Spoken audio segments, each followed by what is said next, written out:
자, 이번 시간에는 계약법입니다. 계약법은 기본적으로 계약 총칙과 계약 각칙으로 이렇게 나누어져 있습니다.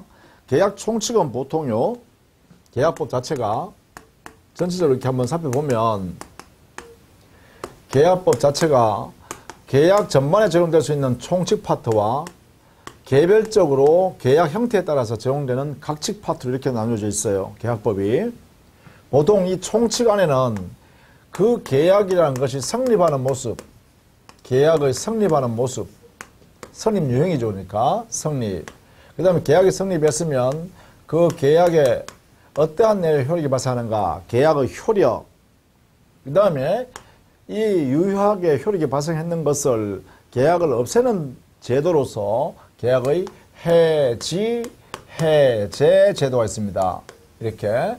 이것은 모든 계약에 공통적으로 적용되는 내용이에요. 이 세 가지가. 그래서 이걸 총칙 파트에 넣어놨어요. 매매 계약이든 임대차 계약이든 교환 계약이든 간에 이런 제도들이 적용된다는 거죠. 일반적으로. 그 다음에 각칙이란 것은 개별 계약들에 관한 내용이에요. 예를 들면 증여 계약했다, 매매 계약했다, 뭐 교환 계약을 했다, 소비대차 계약을 했다, 사용대차 계약을 했다, 임대차 계약을 했다, 위임 계약을 했다, 임치 계약을 했다, 고용 계약을 했다, 뭐 등등요. 현상 광고 계약을 했다, 뭐 조합 계약을 했다, 여행 계약을 했다, 등등등의 이런 여러 가지 계약 형태가 우리 사회에서는 있잖아요. 그 계약의 각각의 내용에 대해서 우리 민법이 이 계약법에 의해서 규율을 한다는 거죠. 그 계약 각칙의 계약 형태는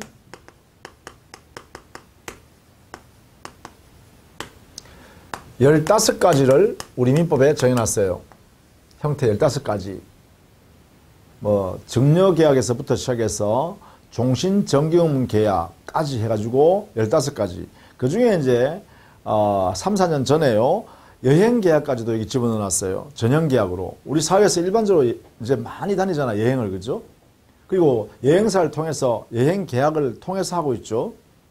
그러한 내용을 우리 규율하기 위해서 이렇게 여러 가지 형태의 계약 형태를 우리 민법이 규율하고 있습니다. 그걸 15가지라는데 이 15가지는 우리 민법상의 계약의 이름을 딱 정해놨어요. 매매계약, 증여계약 이런 식으로요. 그래서 이름이 있는 계약이다 하고 또는 전형적인 계약이다 해서 이렇게 유명계약, 전형계약 이렇게 표현합니다. 15가지를. 자, 이 15가지 중에 우리 시험의 대상으로 하고 있는 것은 3가지입니다. 매매계약, 교환계약, 임대차 계약. 우리 민법상의 계약 형태에서 시험 대상으로 하는 이 3가지예요. 이 3가지의 내용을 우리 민법 안에 어떻게 규율을 하고 있는가, 규정을 하고 있는가를 보는 거죠. 자, 이것이 이제 전체적으로 우리 계약법의 내용을 이렇게 살펴봤습니다. 전체적인 체계죠. 자, 우리 35페이지에 가면 계약법 서술 파트가 있습니다.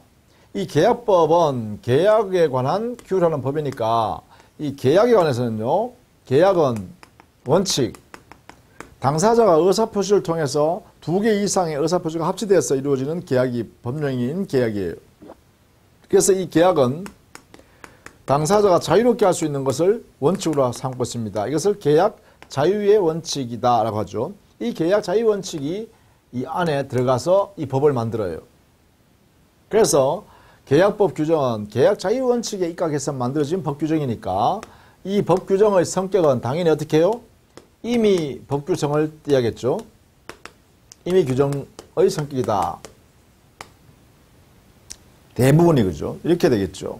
일반적으로 그렇습니다. 그 내용, 계약 자유 원칙의 내용을 구체적으로 보면 여기는 4가지가 있습니다. 계약을 체결할 것인가, 체결의 자유. 상대방을 누구로 할 것인가, 상대방 선택의 자유. 내용을 어떻게 정할 것인가, 내용 결정의 자유. 그리고 그 방식은 어떻게 할 것인가, 방식의 자유. 이렇게 해서 계약 자유 원칙은 다시 4가지의 자유 형태로 구성되어 있어요. 이런 4가지는 여러분이 숙지를 해 두시는 게 좋겠죠. 다만 이것은 오늘날에 많은 제한을 가하거나 수정을 합니다. 오늘날은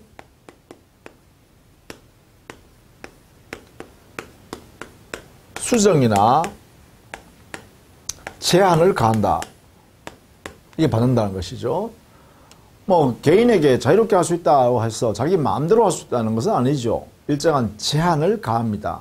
사회 속에서의 계약이니까 상대방을 배려하면서 계약을 해라 라든가, 또 자기만 혼자 이득을 취하기 위해서 독점하려고 폭리를 취하려고 계약을 하면 안 된다라든가 뭐 이런 제약을 가하겠죠. 그래서 이러한 내용을 전제로 해서 계약 자유 원칙을 이야기하게 됩니다. 그런데 오늘날 이 계약에는요, 대기업자가 다수의 상대방인 소비자를 대상으로 동일한 내용의 계약을 체결하는 경우가 오늘날은 참 많습니다. 특히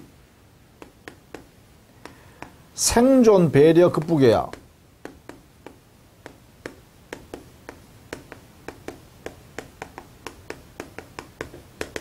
뭐 전기 공급 계약이라든지, 그 다음에 통신 계약이라든지, 우편 계약이라든지,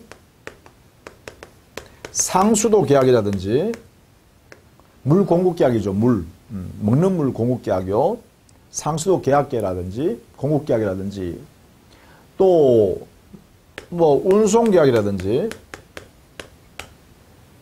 교통, 이쪽 교통, 뭐 택시를 탄다. 이것도 이거 운송 계약이에요. 내가 안전하게 내 목적지를 정하면 거기까지 안전하게 나를 태워다 주세요. 그러면 그 대가를 내가 지불하겠습니다. 이렇게 하는 거잖아요. 운송 계약이라든지 등등. 이게 이제 뭐 가스 공급 계약도 있겠네, 그죠? 가스 공급 계약. 이러한 영역에서는요, 사실은 우리가 계약 내용에 하나하나 정해서 계약을 하는 게 아니죠. 이미 대기업 측에서 그 계약 내용이 될 것을 다 정해놓고 그냥 우리는 사인만 합니다. 심지어 이게 우리는 보험 계약 같은 것도 볼 수 있겠죠. 보험 계약. 그렇죠? 이런 것도 보면 전부 다 그 상세한 내용은 대기업자 측에서 그 계약 내용을 다 만들어 놓고 제시합니다. 이렇게 미리 계약 내용이 될 것을 다수 당사자와 동일한 내용으로 계약하기 위해서 일방적으로 이렇게 만들어 놓은 계약 내용이 될 것을 정해 놓은 것이 있어요. 그걸 뭐라 그러냐면, 이런 영역에서는 주로 약관이라는 것을 만들어 놓고 이 약관에 의하여 계약합니다. 약관. 약관이라는 의미는 그렇죠. 우리 교재에도 정리해 놨습니다. 35페이지에요. 약관이라는 것은 사업자가, 대기업자죠. 사업자가 여러 사람과 동일한 내용으로 계약할 것을 장래에, 그러다 보니까 그 계약, 그때그때 계약할 때마다 이렇게 만들 수 없으니까 미리 일방적으로 계약 내용 될 것을 정해 놓은 것을 말합니다. 일방적으로. 그것을 우리는 이름하여 약관이라고 그래요. 약관. 이 약관에서 계약을 하게 되는데, 약관에서 계약이 이루어질 때 그 계약을 우리는 부합계약 이렇게 하기도 합니다. 부합계약 또는 부종계약 이렇게 표현합니다. 그러면 이 약관을 계약 내용으로 이렇게 집어넣어야겠죠. 이 집어넣는 것을 우리는 편입이라는 말을 써요. 이렇게 편입. 약관의 계약의 편입. 계약 속으로 들어온다라는 것이죠. 자, 이렇게 약관을 계약 내용으로 집어넣는 이 과정에 하나 내용이 있습니다. 이 편입을 시키기 위해서는 반드시 사업자는, 작성자죠. 사업자. 작성자는 이 약관을 명시하고, 명시란 것은 고객이 읽을 수 있도록 해야 된다는 것이죠. 보고 읽을 수 있도록, 알 수 있도록 이렇게 가독이 가능해요. 명시하고, 그리고 중요 사항을 설명할 의무를 부과하고, 이 의무를 이행하게 되면, 이렇게 되면 계약 안으로 편입됩니다. 약관이 편입되어진다. 이런 이야기, 이렇게. 그래서 이걸 우리는 보통 명시 설명 의무라 그러죠. 누구요? 사업자의 명시 설명 의무. 이때 이 설명 의무의 대상, 설명의 대상은 고객, 상대방에게 중요한 영향을 미치는 중요 사항에 한합니다. 그 약관 전체를 설명하는 것이 아니라 중요 사항에 대하여 설명하면 그 약관 전부가 계약 내용으로 들어온다라는 것이에요. 이러한 내용이 약관에 의한 계약이다 이런 이야기입니다.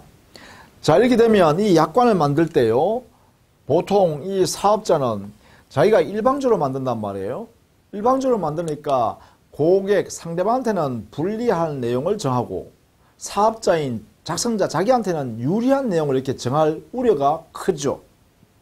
그러다 보니까 이 계약 내용, 즉 약관의 내용이 불공정할 우려가 대단히 큽니다. 그래서 이 약관은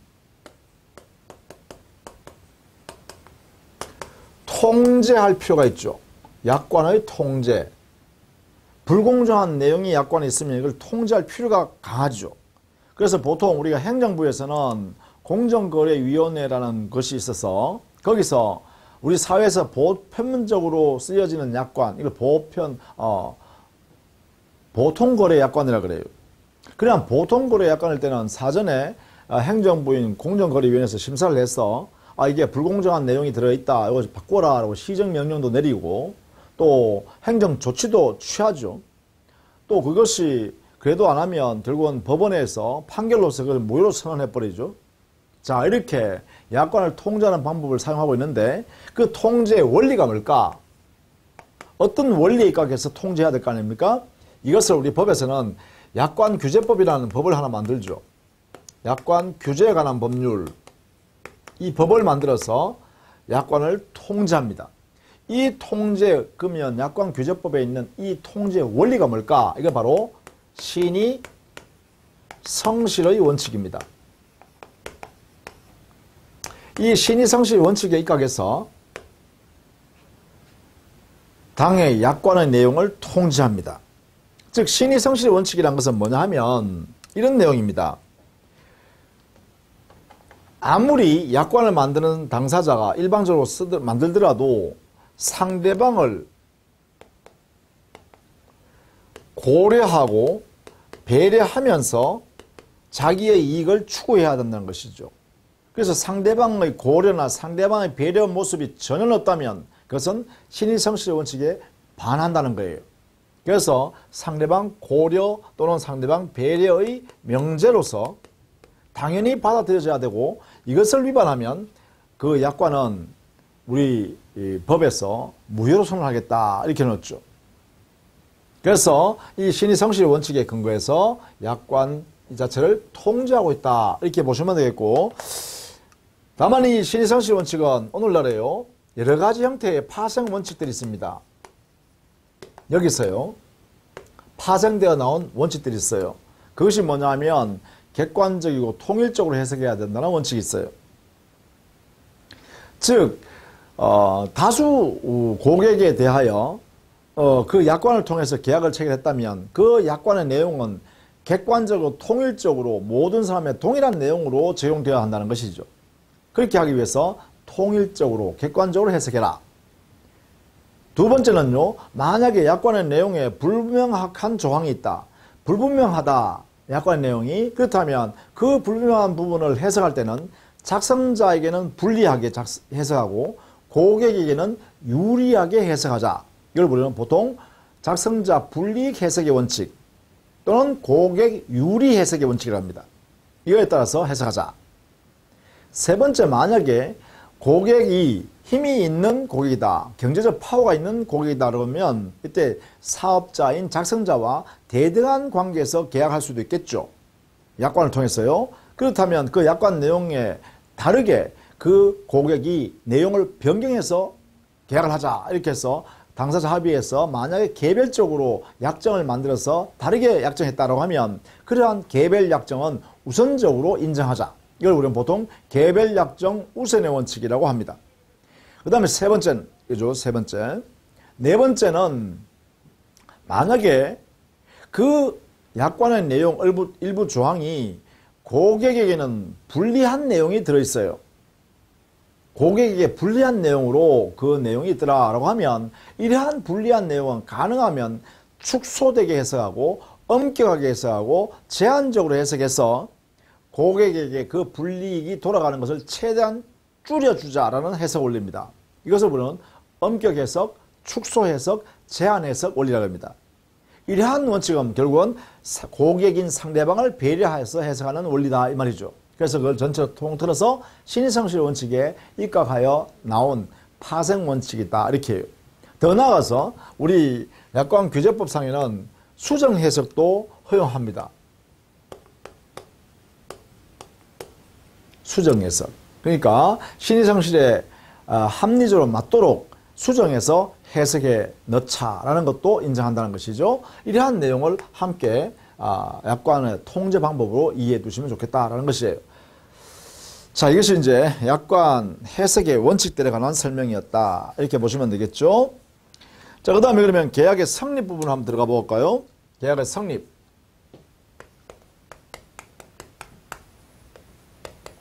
계약의 성립에서는 기본적으로 성립의 모습을 보면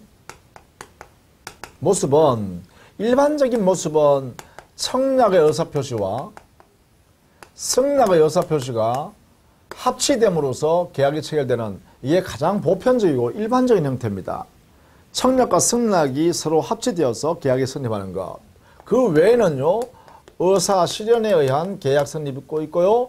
세 번째, 교차 청약에 의해서 계약이 성립하는 경우도 있어요. 이렇게 세 가지 형태가 우리 민법에서는 인정하고 있습니다. 물론 사회에서는 경매를 통해서 계약을 체결하는 것도 있죠. 경매나 공매. 또 입찰을 통해서 계약을 체결하는 경우도 있죠. 이걸 보통 우리는 경쟁적 계약 체결이라고 그러죠. 경쟁을 위해서 하는 거죠.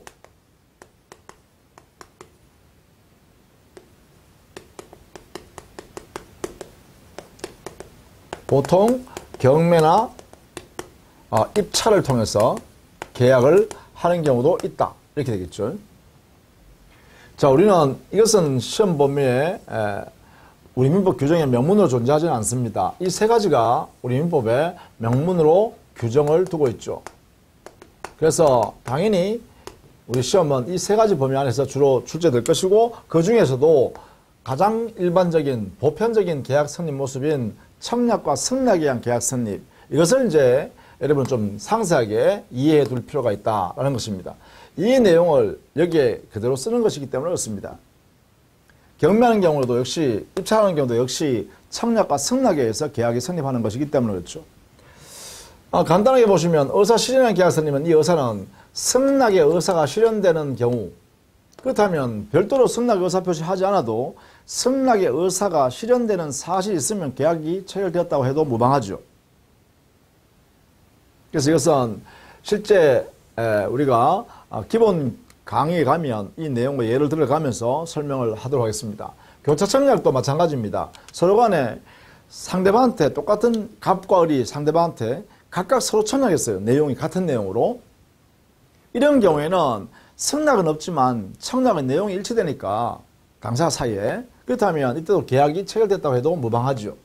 그래서 이 두 가지는 계약의 내용을 인정하더라도, 즉 계약 성립을 인정하더라도 당사 사이에 전혀 불이익이 발생하지 않습니다. 당사자 모두에게, 당사자 의사에도 반하지 않습니다. 그래서 우리 법이 승낙의 의사가 실현되는 사실이 있으면 별도로 승낙의 의사 표시하지 않아도 계약이 체결되었다고 인정하자. 또 교차 청약이 됐을 때도 그 청약만 존재하지만 서로 간의 내용이 완전 일치되니까 팔 의사, 살 의사가 다 포함되어 있다고 볼 수 있으므로 이때도 계약이 체결되는 것으로 해석하자, 이렇게 해줘. 그렇다면 여기서 우리는 알아둘 게 뭐냐면 조금 더 상세하게 볼 게 바로 청약에 의한 의사표시, 그 다음에 승낙에 의한 계약의 체결, 이 두 가지를 상세하게 볼 필요가 있다. 그죠?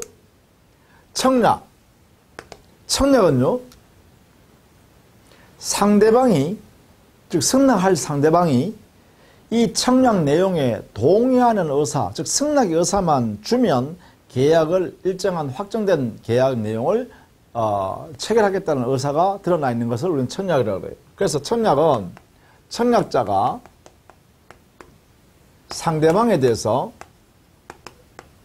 의사표시를 하는데, 이 의사표시 내용이요, 이 청약자가 일방적으로 만들었고, 그 다음에 그 내용은 구체적이며 확정되어 있는 내용입니다.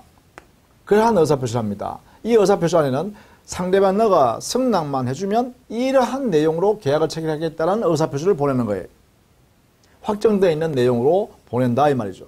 이렇게 되면 이 상대방의 승낙만 있으면 계약이 성립하는 거죠. 이때 청약자라는 사람은 특정돼 있죠.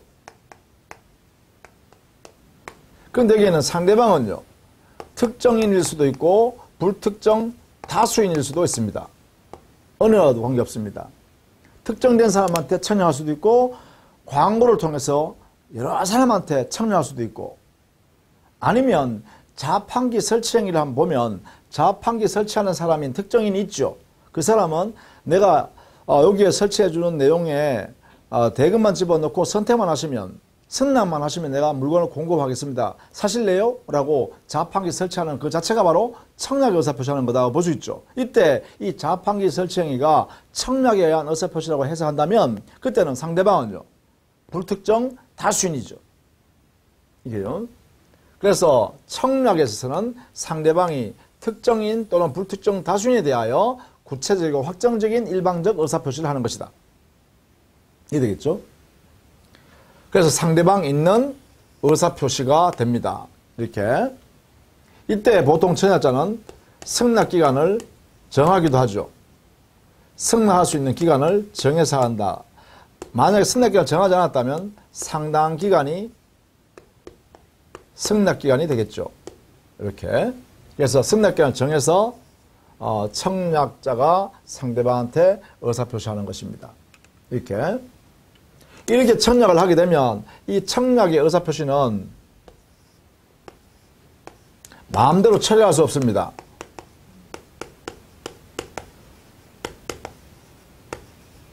처리를 마음대로 할 수 없어요. 비처리성, 처리할 수 없다. 구속력이 있어요. 왜냐하면 상대방은 청약을 받으면 고민을 하죠. 이걸 승낙할까, 승낙을 거절할까, 계약을 체결할까, 체결하지 않을까, 상대방은 고민하게 되잖아요. 이렇기 때문에 상대방한테 주어진 내용을 마음대로 처리해버릴 수 있다 그래버리면 이 상대방의 고민은 의미가 없는 일이 돼버리죠. 그래서 일정하게 구속력을 부여하고 이 승낙기간 동안은 절대로 처리할 수 없도록 합니다. 그 다음에 청약은요, 여기 청약을 받는 사람, 이 상대방만이 승낙할 수 있는 자격이 생기죠. 여기서는 승낙 적격이 생긴다. 이 두 가지가 바로 청약의 효력의 내용입니다. 구속력이 발생하고 두 번째는 승낙 적격이 이루어진다. 즉 승낙기간 동안 상대방이 승낙할 수 있는 자격을 부여받는다. 승낙기간 동안 승낙 적격을 발생시킵니다. 자, 그러면 이 청약이라는 것은 언제 그러면 상대방한테 효력이 발생합니까? 상대방이 있는 의사표시니까 그 상대방한테 도달하면 효력이 발생한다. 이래 되겠죠? 도달 시에 효력이 상대방한테 생긴다. 이래 되겠죠? 도달주의가 된다. 이래 되겠죠? 자, 그 다음에 승낙의 경우는요. 승낙의 경우는 승낙에 의해서 계약이 체결되죠. 승낙이 있으면 계약이 체결됩니다. 그러면 계약이 체결되기 위해서는 승낙이 유효해야 되는데 승낙이 유효하기 위한 요건은 뭘까? 첫 번째요. 승낙은 반드시 청약자에 대해서 해야 되죠. 그래서 우리는 주관적 합치가 있어야 된다. 반드시 청약자한테 해야 한다. 청약자한테. 그래서 청약자와 승낙자가 서로 간에 일치되는 내용으로 일치되는 사람한테 해야 됩니다. 두 번째는요, 승낙의 내용은 청약의 내용과 일치돼야 돼요. 여기에 구체적이고 확정적인 의사표시 내용이 있잖아요. 이 내용과 일치되는 내용으로 승낙의 의사표시를 해야 돼요. 이걸 뭐라냐? 객관적으로 합치돼야 된다. 이렇게 표현합니다.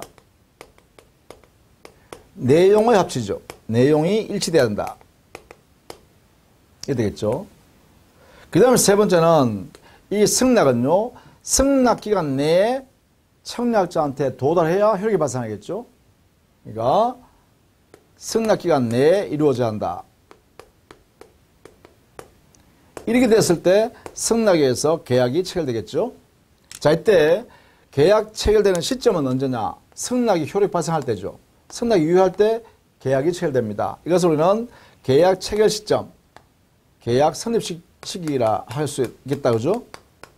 계약 성립 시기는 바로 승낙의 효력이 발생한 시점이니까 보통 우리 법에서는 대화자 사이에서 계약이 체결된다라고 할 때는 그때는 그 상대방 청약자한테 도달한 때, 만약에 격지자 사이에서는 우리 법에서요 당의 승낙을 발송한 때 계약이 체결된다 이렇게 해놨습니다. 우리 법이요. 격지자 사이의 계약은 승낙의 의사표시를 발송한 때 계약이 체결된다라고 발신주의를 취하고 있어요.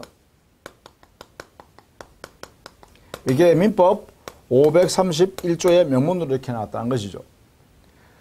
자, 이런 내용에 의해서 청약과 승낙에 의해서 계약이 체결된다 이렇게 정리를 해 두시면 되겠죠. 자, 38페이지에 보시면 청약의 유인이 있습니다. 청약의 유인이란 것은 청약과 구별할 수 있어야겠어요. 청약 유인은 청약이 아니기 때문에 그렇습니다. 자, 이게 청약이란 것은 우리는 이렇게 했네요. 다수인이거나 특정인이거나 상대방에 대해서 특정인 또는 불특정 다수인의 상대방에 대해서 청약자가 일방적으로 그 내용을 구체적으로 만들고 확정한 다음에 의사표시하는 거겠죠. 그래서 상대방, 그 청약을 받은 상대방이 승낙, 동의만 하면 계약을 성립시킬 의사가 여기에 확정적으로 존재해야 됩니다. 그런데 청약의 유인이란 것은 청약이 아니라 상대방으로 하여금 자신에게 청약의 의사표시를 하게 할 의사로 상대방을 꿰어내는 것입니다. 당신이 내한테 청약을 해볼래? 라고 하는 것입니다. 촉구하는 거죠. 그래서 상대방이 본인 청약 유인한 당사자한테 의사표시하는 것이 청약이 된다는 것이죠. 따라서 이 청약의 유인은 의사표시가 아니라 촉구하는 의사의 통지행위에 불과합니다. 따라서 준법률행위가 되겠죠. 자, 청약은 의사표시입니다. 그렇죠? 그런데 청약의 유인은 의사표시가 아니라 의사의 통지에 해당됩니다. 따라서 유인하는 행위이기 때문에 그렇습니다. 유인. 예컨대 어떤 경우를 예를 들 수 있냐면 사장님이 자기 직원을 뽑으려고 구인 광고를 냈습니다. 이 구인 광고 행위가 청약의 유인 행위입니다. 그러면 그 구인 광고 행위를 보고 사장님의 구인 광고를 보고 그 회사에 들어가고 싶은 입사하고 싶은 사람들이 뭐예요? 청약을 하죠. 서류를 가지고 나 그 회사에 들어갈 테니까 나 좀 뽑아줄래요? 이렇게 하잖아요. 그러니까 이 광고가 청약의 유인이 되는 것이고 그 광고를 보고 우리 개개인이 그 회사에 들어가려고 마음먹은 사람들이 청약하게 됩니다. 나를 뽑아달라고 이렇게 그죠? 또 우리가 카탈로그 배부하는 거 있죠. 우리가 마트라든지 데 가면 카탈로그를 만들어 놓고 배부합니다. 들어가는 사람들한테. 그죠? 이 카탈로그 배부가 뭐죠? 이것도 역시 청약의 유인입니다. 이게요. 그래서 상품을 광고하는 것들 이런 거죠.